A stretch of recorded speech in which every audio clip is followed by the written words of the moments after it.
The Abyss Part 2.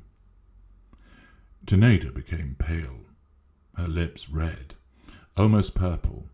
The pupils of her eyes dilated perceptibly, darkening her eyes, and she began to whisper very softly. "I'm afraid of something. Here it is so quiet. Have we not lost our way?" Nemovetsky knitted his thick eyebrows and attentively cast a glance at the locality.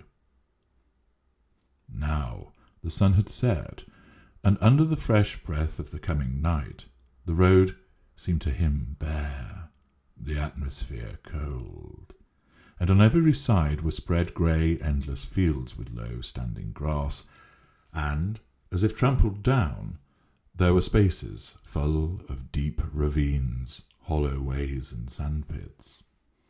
Here and there were ditches, some sloppy, others dry, some smaller ones, overgrown with grass which was already turning yellow, within which was brooding the motionless silent night. Nemovetsky stifled within him some awakening, heavy feeling of pain, and at the same time of fright which had fallen upon him. "No, up till now we have not lost our way. I know the road. First we'll take the field, afterwards we will pass through the forest. Are you afraid?" She smiled courageously and answered, "No, I am no longer afraid. However, we must make haste. It is tea-time, and they are expecting me at home." They started up lively and energetic from this spot, but soon slackened their pace and did not look around any longer.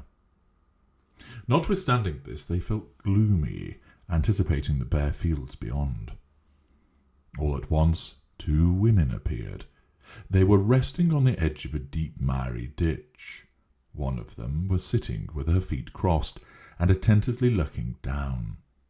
She wore a handkerchief around her head, which fell off, showing a quantity of plaited hair. She was humpbacked and wore a dirty-coloured bodice, and did not even look at any passer-by. The second woman was lying half down, near her companion, and leaning her head on her palm. Her face was of the large, common kind, with the features of a man. Under her eyes and on the prominent bones of her cheeks were burning 2 deep-coloured spots, as if they were the result of recent scratchings. The latter was more repellent than the former, and she looked at our lovers boldly, straight into their faces. When they passed by her, she began to sing, with a hoarse, masculine voice. "Oh, for you only, my lover, I have been fragrant as a supernatural flower." "Basker, do you hear?" She turned towards her companion, who was lost in musing, and without receiving any answer from her, she laughed loudly and stupidly. Nemovetsky had known such kind of women.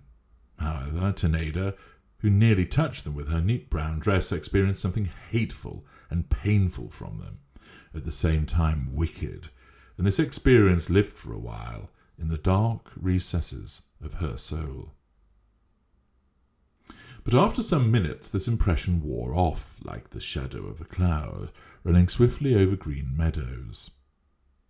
A couple now passed by them, a man wearing a hat and coat but barefooted, and an ill-clad woman with him. Without accounting for it, Zinaida looked back after the receding woman, and was a little astonished why she wore such a thin wet dress, for the lower part of it was covered with mud. There seemed something to be frightful, morbid, and terribly hopeless in the waving of the scant and dirty lower part of the dress of this lost woman. They went on, speaking loudly, and after them a black cloud moved unwillingly, throwing behind it a transparent shadow. By the side of a widely spread cloud, richly illuminated with copper-coloured spots, in which some glaring, winding stripes were hiding behind its dark mass, twilight fell imperceptibly and stealthily, making it difficult to realize that night was advancing. They began to speak now of those dreadful feelings and thoughts, which sometimes visit one during the night, when one cannot sleep, and when nothing disturbs the silence, neither rustling nor speech, and when this wild, dreadful nightmare that is called life presses down upon one. Can you imagine what infinity is like?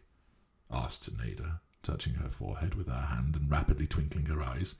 No, infinity, no, answered Nemovetsky, at the same time closing his eyes. But I see it sometimes. I saw it for the first time when I was still very young. It was like carts. One cart was standing alone, then a second, and a third, and so on. Then a second, and a third, and so on, continually. Carts, carts. Such a scene. She shivered. Why carts? Nemovetsky smiled, yet the idea was also an unpleasant one to him. I don't know. Carts, 1, 2, and on, without end. The darkness fell gradually around, and already clouds were passing over their heads which seemed to gaze into their bent and pale faces. As the hours passed on, dark figures of dirty, miserable, and ragged women loomed in the distance, as if they had been cast upon the earth's surface. Nobody knew why. They appeared either singly or 2 or 3 together, and their voices sounded quaint and mysterious in the dead silence. Who are these women? Why are there so many? Asked Zinaida in a low voice. Nemovetsky was afraid, for he did know very well who they were.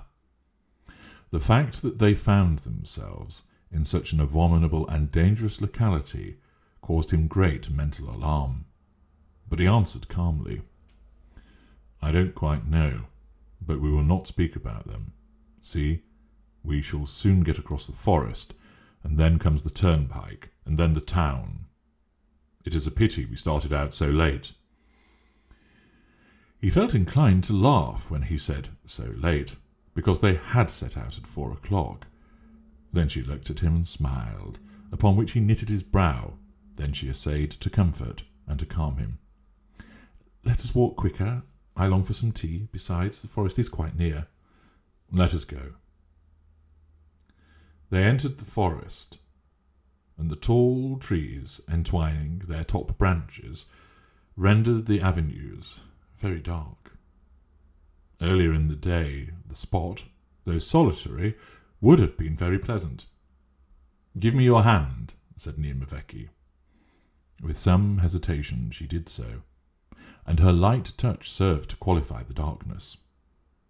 Their steady hands joined, and Zinaida even moved a little distance from her companion. Again they were moved by a wish to speak about rare beauty and mysterious love, and to speak of them in such a manner as not to disturb the prevailing silence, to speak indeed, but not with words, only by looks. At once they understood how necessary it was to cast glances at each other, but although they wished to do so, they did not dare. Oh, look, there are some more people coming, she exclaimed cheerfully.